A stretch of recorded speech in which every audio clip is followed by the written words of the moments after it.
Hey there, everyone! Welcome back to our channel.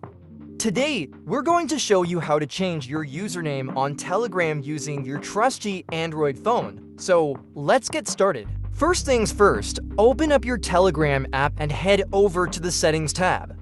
From there, scroll down and tap on Username. Once you're in, you'll see a box where you can type in your new desired username. Just make sure it's not already taken by someone else. Now, if your chosen username is available, go ahead and type it in.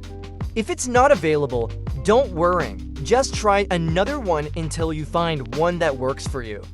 Keep in mind that this username will be used for all of your interactions on Telegram, so choose something that represents you well. Once you've entered your new username, hit the Save button at the top of the screen.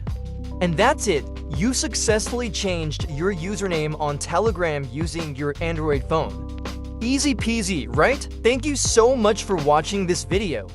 If you found it helpful, please give it a thumbs up